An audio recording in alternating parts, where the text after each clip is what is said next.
यार प्लीज कोणीतरी हे लसूण सोलण्यासाठी काहीतरी जुगाड सांगा. एक तर त्याला सोलायला पण इतका वेळ जातो ना, आणि त्यात त्याची नखांची वाट लागते ना ती वेगळीच.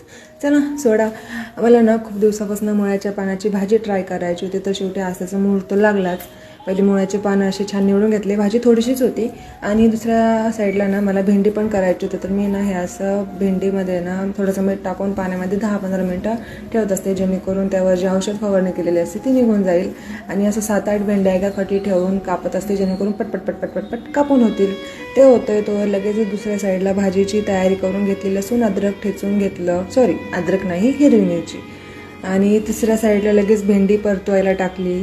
चौथ्या साईडला मुळ्याच्या पानाची भाजी करायला घेतली. तेल टाकलं, जिरे हिंगाची फोडणी दिली, लसूण हिरवी मिरची टाकली आणि आपण जसं पालक परतवायला टाकतो तशीच भाजी परतवायला टाकली. आणि ना मी जेवढे व्हिडिओज बघितलेत ना त्यामध्ये फक्त त्यांनी मुळ्याचे पानं टाकलेले आहेत, पण मला असं वाटलं मी फर्स्ट टाईम ट्राय करते, तर त्यामध्ये मी मुळा बारीक कापून चिरून टाकलेला तर चांगलं लागेल, तर मी टाकलं, मग भारी लागली भाजी.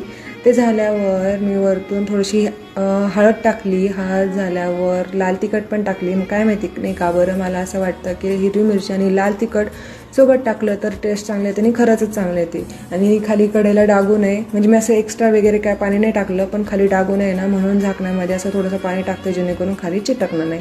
आणि भाजी पूर्ण शिजल्यावर त्यामध्ये बारीक शेंगदाण्याचा कूट टाकला आणि मस्त भाजी शिजवून घेतली. आणि चपात्या करून घेतल्या पटपट, आणि थोडंसं पुरण उरलं होतं तर त्याच्या पुरणपोळ्या पण करून घेतल्या. आणि मस्त असा माझा स्वयंपाक पूर्ण झाला. चला या जेवायला तुम्ही पण. भेटूयात पुढच्या व्लॉगमध्ये. तोपर्यंत जय गणेश.